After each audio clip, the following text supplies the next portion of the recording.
Vista importante. O governo, líderes partidários na Câmara dos Deputados, a bancada feminina e o relator, que é o deputado Pedro Campos, fecharam um acordo para o aumento gradual da licença paternidade, agora com gastos custeados pelo Tesouro Nacional. A proposta é elevar a licença depois do nascimento da criança para 10 dias a partir de 27. A cada ano serão acrescidos 5 dias de licença até 30 dias em 2031. Atualmente, a lei prevê que o pai tem direito a 5 dias apenas corridos de licença remunerada do trabalho para cuidar da criança. Para falar sobre esse assunto, a gente recebe nos estúdios da CNN em Brasília o relator, o deputado Pedro Campos, do PSB de Pernambuco. Tudo bem, deputado? Bem-vindo. Deputado, eu gostaria que o senhor já começasse explicando um pouco melhor, tentei aqui trazer as linhas gerais da sua proposta, do seu relatório, mas eu gostaria que o senhor trouxesse um pouco mais sobre essas mudanças e justificasse todas elas previstas no seu relatório. A proposta já teve, a urgência aprovada na Câmara dos Deputados, o que quer dizer que está pronta para ser votada em plenário. Já tem data para essa votação ocorrer? Boa tarde, Tainá. Agradecer a você, a CNN, pela oportunidade de conversar sobre assunto tão importante, que é a ampliação da licença paternidade. Como você disse, essa ampliação será gradual. A ideia é que a gente possa, a partir de 2027, e eu explico por que 2027, porque será custeado com recursos públicos e o orçamento de 2026 já está prestes a ser fechado pelo Congresso Nacional, além do prazo de adaptação das empresas. Então, a partir de 2027, passar para 10 dias e aí, a cada ano, aumentar 5 dias. Vale ressaltar que desde 88, quando a licença paternidade foi instituída na Constituição, nós não tivemos nenhum aumento. É 5 dias desde 88. E a partir de 2027 nós aumentaríamos 5 dias a cada ano. A gente tem a expectativa de o quanto antes o presidente Hugo Mota coloque esse projeto para votar. Eu apresentei o relatório na semana passada. A recepção na sociedade, no parlamento, naqueles que fazem o governo é muito positiva. Esse é um trabalho que foi puxado e liderado desde a Constituição de 88 pelas mulheres, pela bancada das mulheres, elas que me indicaram inclusive para ser o relator desse projeto, e nós temos ganho cada vez mais apoio também entre os homens. Então a expectativa é que a gente possa votar esse projeto que tem responsabilidade fiscal e tem responsabilidade com o país, com as famílias, com a importância que é a presença do pai nos primeiros dias de criação dos seus filhos e com a importância também de dividir com justiça o trabalho de cuidado entre homens e mulheres e também garantir que o mercado de trabalho seja mais justo também com homens e mulheres e com mais igualdade entre homens e mulheres, e a ampliação da licença paternidade contribui para isso, já que hoje a diferença entre a licença maternidade e a paternidade é muito grande. Deputado, eu convoco nossa Luísa Martins, ela é analista de judiciário do Bastidores, tem uma pergunta também. Luísa, contigo. Oi, deputado, boa tarde. Muito obrigada pela entrevista aqui ao Bastidores CNN. Deputado, essa regulamentação da licença paternidade, ela atende a uma determinação do Supremo Tribunal Federal, ali mais ou menos do fim de 2023, em que foi reconhecida uma omissão do Congresso e fixado um prazo de 18 meses para essa regulamentação. Esse prazo já venceu. Caso essa proposta não avance num tempo breve, queria saber o que acontece, se vocês estão buscando algum tipo de interlocução com o próprio STF para pedir um chorinho a mais no prazo, como que fica isso em relação a essa determinação do Supremo? Boa tarde, Luísa. Muito importante essa pergunta. Realmente, o STF decidiu que existe um vazio legislativo, uma omissão, que essa omissão ela vem se arrastando desde a Constituição de 88. A Constituição previa a licença paternidade de acordo com a legislação específica e nas disposições transitórias colocava os 5 dias. E aquilo que era para ter sido transitório acabou virando permanente porque a Câmara não legislou sobre o assunto. O prazo último que foi dado pelo STF acabou em julho. A gente aprovou a urgência próximo a esse prazo e vem sinalizando para o Supremo Tribunal Federal que o Congresso Nacional quer discutir esse assunto. Até porque eu acredito que é importante para a sociedade brasileira que isso seja discutido no Congresso e não no STF. É um recado muito ruim para a sociedade se o Congresso não tiver coragem de avançar com essa discussão da licença paternidade e deixar para o STF fazer essa regulamentação via decisão judicial. Agora, nós sabemos que existe a independência e a harmonia entre os poderes e, pelo prazo que foi dado, o STF hoje já tem condições sim de chamar um julgamento e de fazer essa regulamentação, e nós do Congresso Nacional não teríamos o que reclamar porque foi dado um prazo e esse prazo não foi cumprido. Agora, como eu disse no início, nós estamos trabalhando para apresentar esse projeto o quanto antes e fazer com que o Congresso Nacional seja protagonista nessa demanda, que não é uma demanda só do STF, é uma demanda principalmente da sociedade e principalmente das mulheres em relação à divisão justa do trabalho de cuidado e também a igualdade dentro do ambiente de trabalho, que muitas vezes é prejudicada pela diferença que existe entre o prazo da licença maternidade e o prazo da licença paternidade. Relator, eu citei governo, líderes partidários que têm dado aval a essa proposta, mas eu gostaria de entender hoje qual é o ambiente na Câmara dos Deputados para avançar com esse projeto, olhando para o quadro dos deputados hoje de maioria conservadora, que não costumam ter muita sensibilidade para esse tipo de matéria. E qual é o argumento que o senhor pretende usar junto a esses deputados mais resistentes? Além disso, já existe a promessa do presidente Hugo Mota, dado que o senhor já apresentou o relatório, acredito que acordado com ele, para colocar essa matéria em votação, também olhando para a urgência já tendo sido aprovada e com um caminho já pavimentado para apreciá-la em plenário? Em relação aos deputados conservadores, quem mais tem nos ajudado nessa discussão junto a deputados conservadores são as deputadas conservadoras. A gente sabe que esse projeto ele envolveu deputadas de vários espectros políticos, desde a Benedita da Silva, Tabata Amaral mais à esquerda, como por exemplo Cristonieto e Soraya Santos, que são do PL, que têm nos ajudado nessa discussão e têm ajudado na sensibilização disso, até porque essa é uma pauta que diz muito respeito também à valorização das famílias e o fortalecimento das famílias e dos vínculos entre as famílias. Então a gente não vê dificuldade com isso. Agora é lógico que ainda existe um argumento machista que às vezes até dizem assim, agora vai querer que o homem amamente também.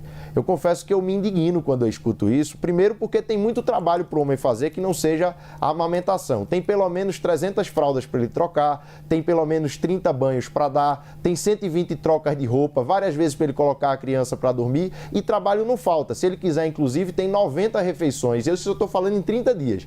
Tem 90 refeições para ele fazer para ele e para a esposa dele, enquanto a esposa alimenta o filho com a amamentação. Mas eu também me indigno pela minha experiência pessoal. Eu e minha esposa, Guta, passamos pelo processo de fazer translactação. Então, quando ela ia dar de mamar, eu precisava ir junto também para colocar a sonda, para fazer o leite, para complementar. E graças a Deus a gente passou 30 dias fazendo isso e até hoje minha filha, que vai fazer 1 ano, a Nina, ela ainda amamenta, né? Ela ainda toma o leite materno e esse processo foi muito importante. Então, me indigna quando vem argumentos desse tipo de dizer assim, ah não, agora o homem vai ter que colocar para mamar também. Mas a gente tem ajudado nessa discussão, fortalecido. As mulheres têm sido fundamental nesse processo de amolecer o coração, por assim dizer, de parte dos homens da Câmara. E eu já enxergo hoje que existe maioria para votar esse projeto. Não só pelo apoio amplo das mulheres, como também pelo apoio que nós estamos conquistando em partidos de esquerda e partidos de direita, em cima da pauta da igualdade entre homens e mulheres e da valorização das famílias. E com isso, caberá ao presidente Hugo Mota, no momento que ele julgar adequado, pautar esse projeto. O compromisso que tivemos com o Hugo foi de votar a urgência e ele assim fez. Eu assumi a relatoria por uma decisão do presidente Hugo Mota e tenho dito a todo momento, quem vai decidir o momento de ser pautado esse projeto é o presidente Hugo Mota, ele tem essa responsabilidade como presidente da Câmara. Luísa. Deputado, eu queria fazer mais uma pergunta.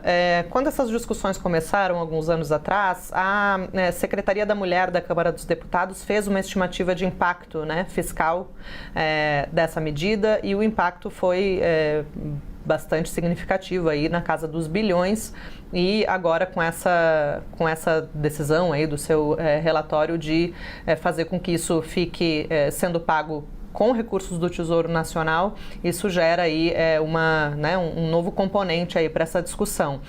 Na medida em que isso cria uma nova despesa, digamos assim, pública, não teria que haver medidas de compensação para isso? Como que está sendo feito esse cálculo? Sim, primeiro nós fizemos o cálculo também, é um valor significativo, sim, mas um valor que dentro de uma decisão política deve ser investido nas famílias. Eu vou citar aqui comparando com outras políticas públicas. A gente estima que essa ampliação inicial para 10 dias ela vai custar cerca de 4 bilhões de reais. Isso é um incremento que teve, por exemplo, no seguro-defeso, que é pago para os pescadores poderem sobreviver e não pescar no período da reprodução dos peixes, entre 2019 e 2025, que o incremento também foi em torno de 5 bilhões. Isso também, se a gente for pegar 4 bilhões de reais, é menos do que 0,1% de juro da taxa Selic, que, por exemplo, na última reunião que aconteceu há cerca de 20 dias, o Copom decidiu manter a taxa Selic em 15%. Se tivesse reduzido 0,1%, ia estar gerando uma economia de cerca de 6 bilhões de reais. Então, o que precisa é decisão política, é dizer o seguinte: nós queremos investir 4 bilhões de reais por ano no fortalecimento do vínculo dos pais com os filhos, na divisão justa do trabalho de cuidado, na divisão justa também do trabalho no mundo do trabalho, por aumentar a igualdade entre homens e mulheres no mundo do trabalho, e essa é uma decisão política que precisa ser tomada. As contas nós estamos fazendo, as fontes de recursos estamos buscando, inclusive a ideia inicial era que fosse custeado pela MP 303, inclusive entrou no relatório do relator Zaratini essa compensação, e vamos pegar esse exemplo. A MP 303, ela falava no incremento de receita e redução de despesa da ordem de 35 bilhões, ou seja, dava para entrar a compensação da licença paternidade e ainda sobrava recurso para outras políticas importantes também. Então, recurso tem como fazer. Agora precisa da decisão política e precisa dar esse passo, que desde 88 o Congresso Nacional está devendo para a sociedade, que é legislar sobre a licença paternidade. Deputado, o senhor falou da MP 303, que é aquela que taxava bets, fintechs, né? Chegava também aos super ricos e criou toda essa polêmica na semana passada pela derrota que a Câmara dos Deputados impôs ao governo. Antes de eu entrar nesse assunto, porque eu quero te ouvir, o senhor sendo da base também, a que o senhor atribui essa derrota?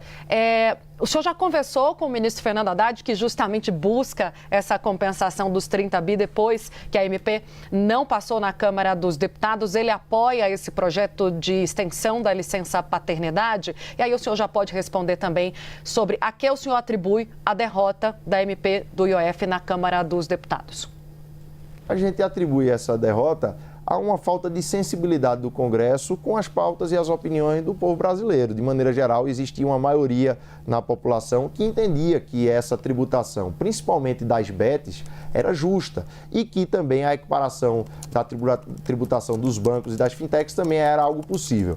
A discussão que tem sido feita com o governo tem sido principalmente do ponto de vista político, e o governo entende sim que essa medida deve avançar. O governo vê, inclusive, que o STF, sob a liderança agora do novo presidente Fachin, ele pode reabrir a discussão sobre essa regulamentação e fazer via STF. Então, é importante que o governo tome a iniciativa de fazer isso, até porque, se for via STF ou se for via Congresso Nacional, o governo vai ter que pagar essa conta, vai ter que encontrar de onde tirar esse recurso, de onde economizar ou de onde arrecadar para conseguir custear isso. Então é importante, e a decisão política do governo tem sido de nos ajudar a avançar com essa pauta, que é uma pauta tão importante. A discussão com o Ministério da Fazenda, nós buscamos o Ministério da Fazenda principalmente para entender os custos do Empresa Cidadã, porque hoje o Brasil já investe em aumento da licença paternidade, mas por meio de benefício fiscal, ou seja, as empresas deixam de pagar imposto se elas oferecerem 20 dias de licença paternidade através do Empresa Cidadã.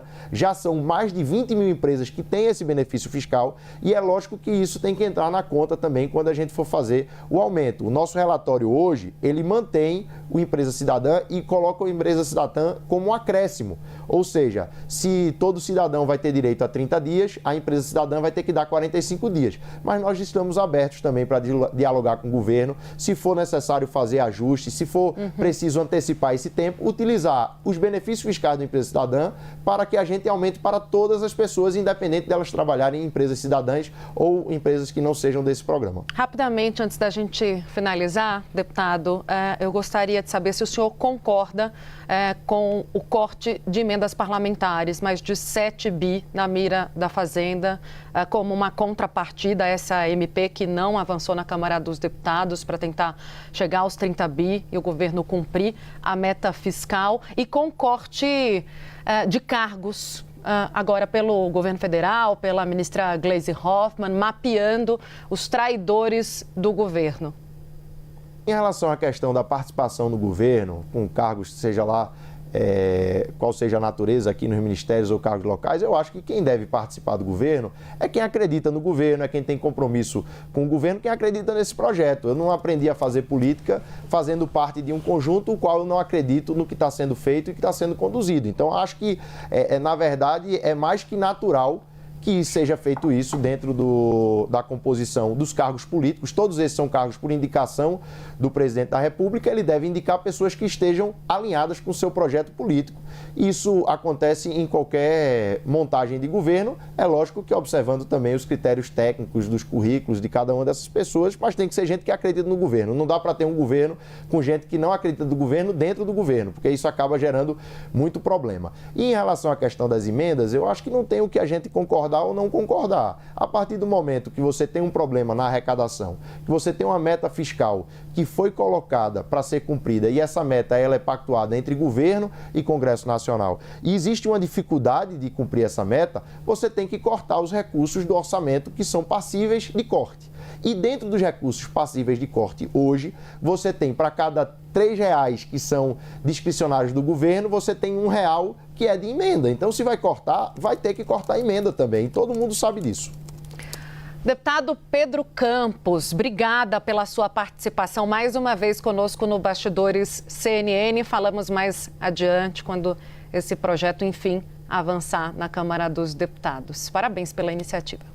Agradeço muito e espero voltar aqui com um projeto já aprovado e a gente já fazendo planos de como as famílias vão poder se fortalecer com a licença paternidade custeada pelo poder público através da Previdência Social. Muito obrigado. Obrigada, deputado Luísa. Daqui a pouquinho a gente volta a falar.